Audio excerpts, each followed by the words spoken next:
Di dalam kitab Fadailul Khamsah min Sihahis Sittah juz 2 halaman 261. Jadi pernah diriwayatkan, Pak, datanglah 3 orang pendeta Yahudi menghadap kepada Khalifah Umar bin Khattab radhiyallahu anhu. Apa kata 3 pendeta Yahudi ini? Wahai Amirul Mukminin, kami bertiga datang ingin bertanya kepadamu beberapa hal. Apabila engkau bisa menjawab pertanyaan kami, maka kami bertiga masuk Islam. Tapi jika engkau tidak bisa menjawab, berarti Islam itu bukan agama yang benar dan Muhammad itu bukan seorang Rasul.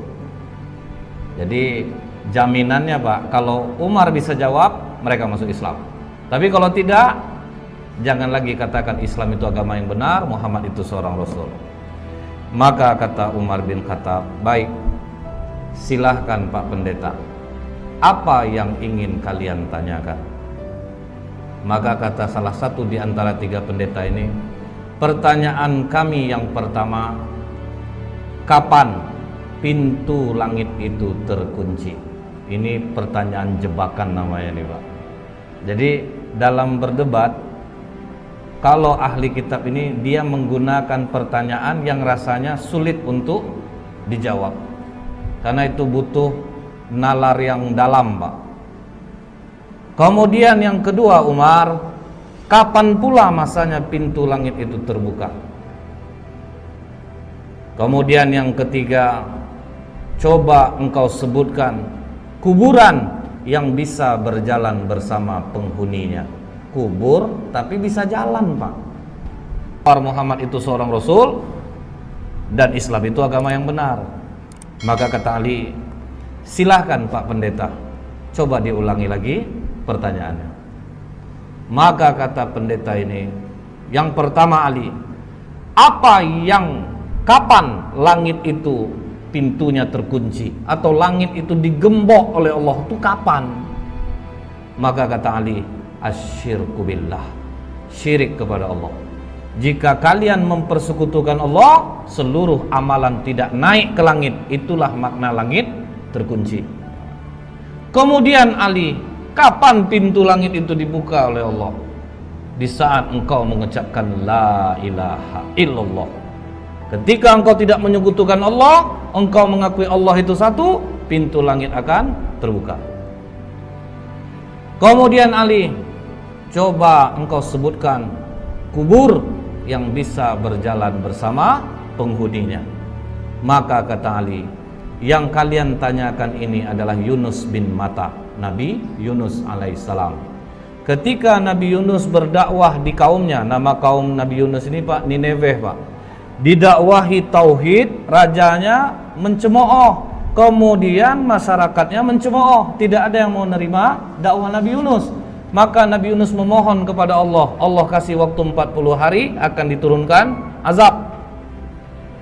Sampai hari ke-39 tidak ada tanda-tanda azab Allah turun. Nabi Yunus putus asa. Dia tinggalkan kaumnya, Bu, tanpa izin Allah.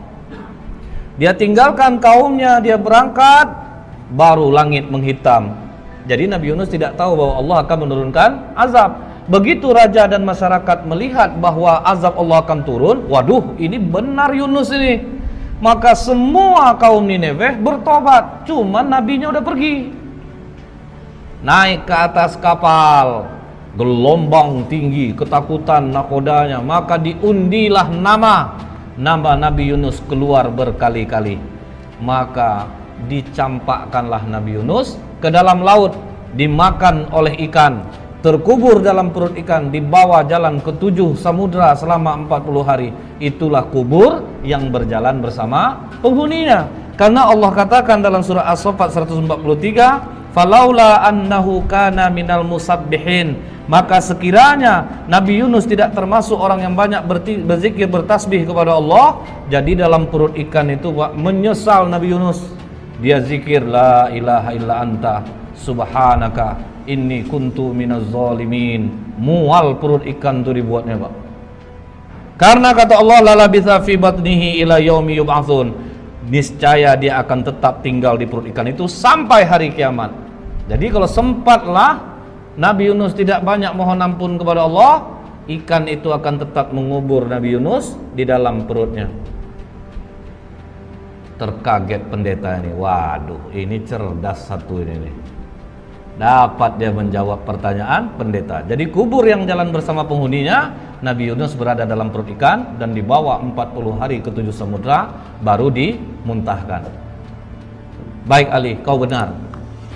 Kemudian Ali, coba engkau sebutkan makhluk Allah yang bisa memberi nasihat kepada kaumnya tetapi dia bukan manusia dan bukan pula jin.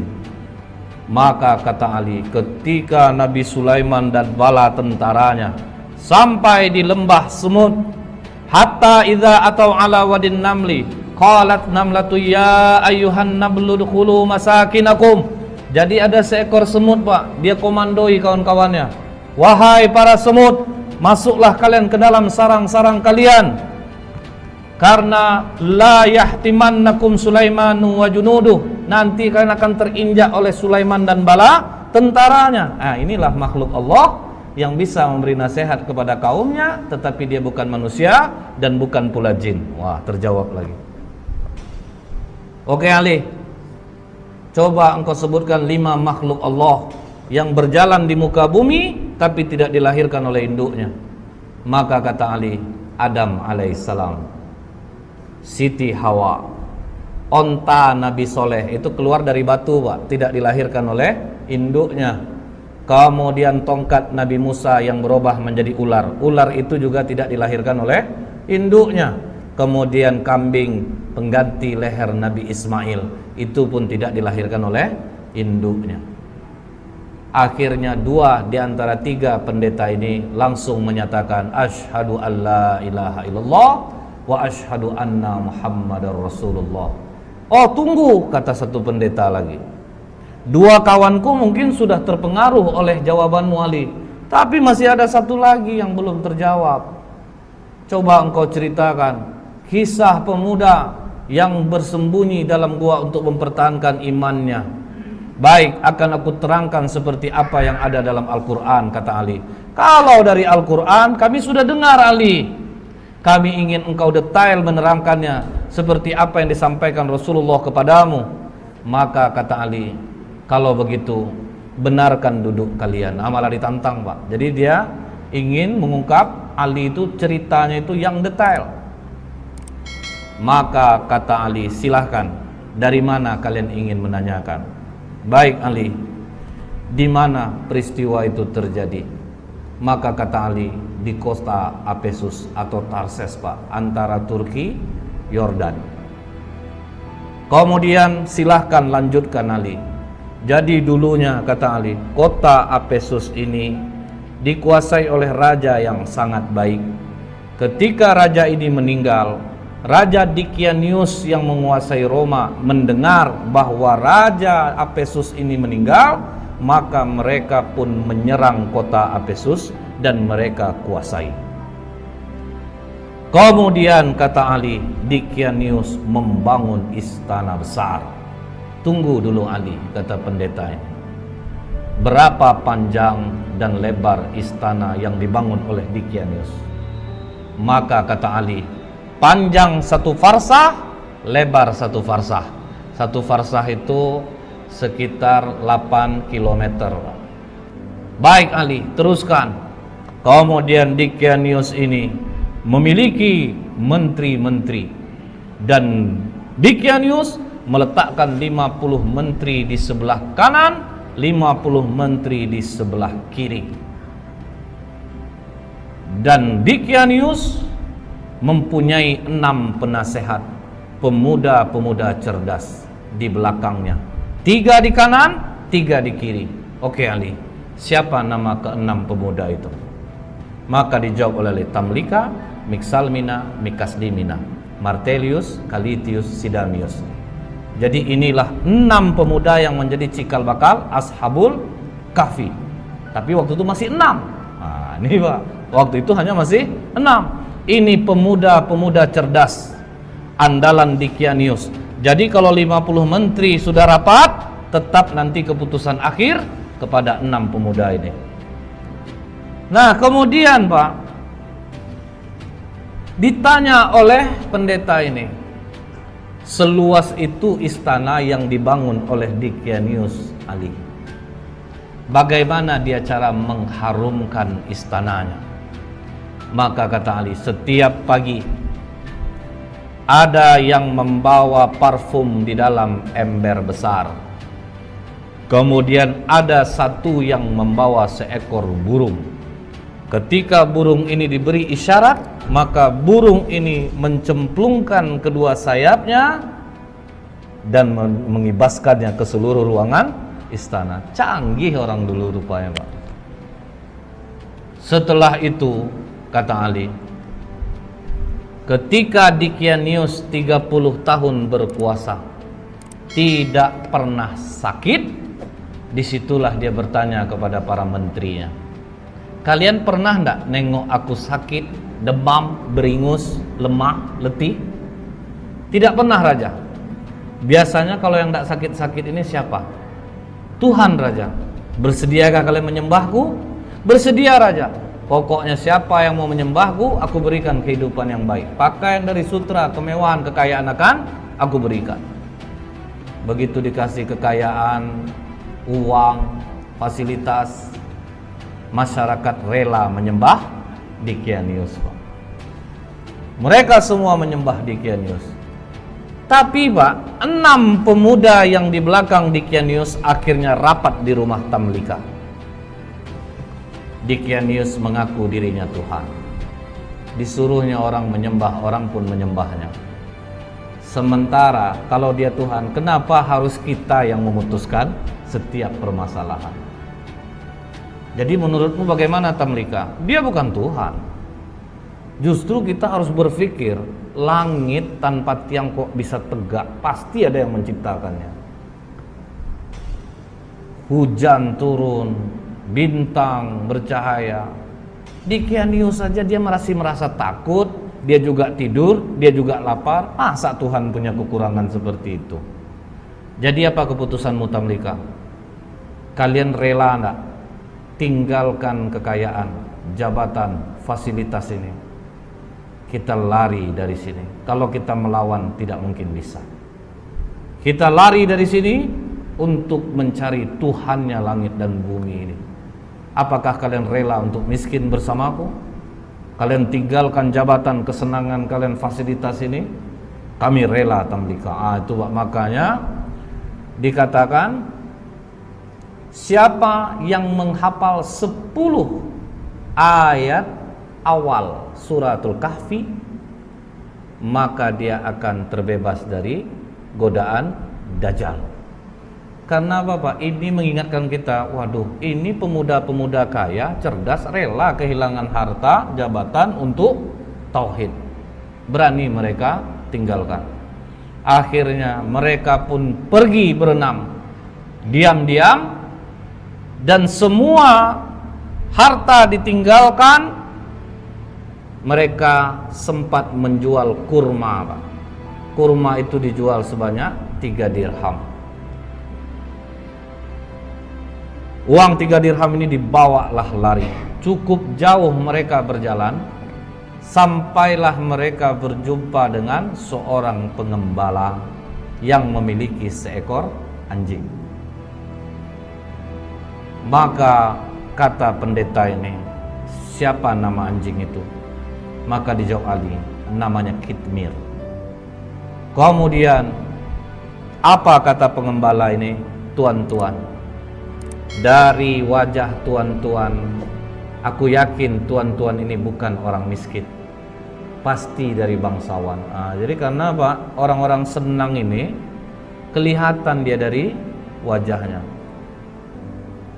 Kemudian betul kata Tamlika, kami ini 6 penasehat Dickianius. Dia mengaku dirinya Tuhan dan kami tidak mengaku itu. Makanya kami meninggalkan kerajaan. Kami tinggalkan semua pangkat jabatan kami. Karena tidak pernah kami berjalan seperti ini. Lihat, kaki pun sudah luka-luka, Pak. Orang manja jalan berkilo-kilo, habis kaki luka.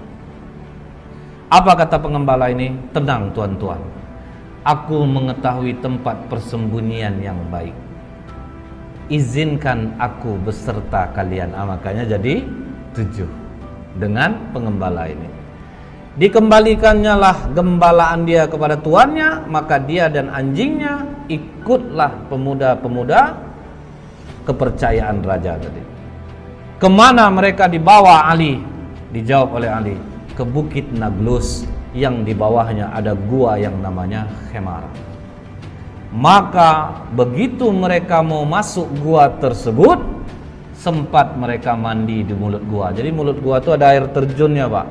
Jadi memang susah untuk diketahui orang. Sempat mereka mandi, masuk ke dalam.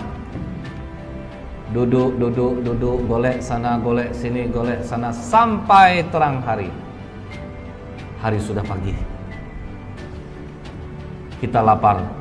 Siapa yang akan mencari makanan? Makanan hanya ada di tempat kerajaan. Berarti sangat jauh kita pergi berjalan ini. Siapa yang mau pergi? Karena Tamlika ketua rombongan. Biar aku yang ke sana. Hati-hati Tamlika, jangan sampai engkau tertangkap di Kianis. Begitu Tamlika keluar dari mulut gua, sudah mulai terkejut dia, Pak, karena air terjunnya sudah tidak ada. Tapi terus dia bawa uang 3 dirham ini, jalan terus sampai di gerbang kota. Mulai heran dia, Pak, kenapa berbeda betul kota ini? Apa aku salah masuk? Akhirnya masuk dia di tempat orang menjual roti. Begitu sampai di tempat orang jual roti, ditanya harga roti berapa? 1 dirham. Dia kasih uang dirhamnya. Begitu dia memberi uang dirhamnya, langsung ditahan tangannya oleh penjual roti. Kau menemukan barang kuno ya? Tidak. Itu uang biasa. Uang aku hasil dari menjual kurma kemarin. Jangan bohong. Raja Abdurrahman hanya mengambil 5% dari barang kuno yang ditemukan. Tambah kaget Tamlika, Pak. Loh, nama rajanya kok beda? Bukankah raja di sini Dicanius? Oh, engkau telah menyebutkan nama raja zolim yang mati ratusan tahun yang dulu. Wah, tambah kacau Tamlika. Pokoknya kau harus menghadap kepada raja. Bingung juga deh, Pak. Oke, kita menghadap kepada raja. Begitu sampai di kerajaan, alangkah kagetnya Tamlika, ternyata rajanya memang tidak Dicanius. Dikatakan oleh tukang roti ini, "Raja, ini orang membeli roti kepadaku dengan menggunakan uang kuno. Jadi makanya aku bawa dia kemari. Tapi ini uang aku kemarin, Raja, bukan uang kuno." Sudahlah, kata raja, kami hanya mengambil 5% dari barang kuno yang ditemukan. Tidak, Raja, ini uang baru kemarin. Sudahlah, jangan berkelit, kata raja.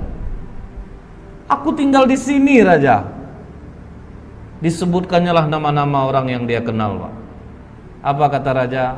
Sepertinya pikiranmu mulai terganggu. Nama-nama yang kau sebutkan itu nama-nama orang yang sudah lama matinya. Tapi betul, Raja, aku tinggal di sini, Raja.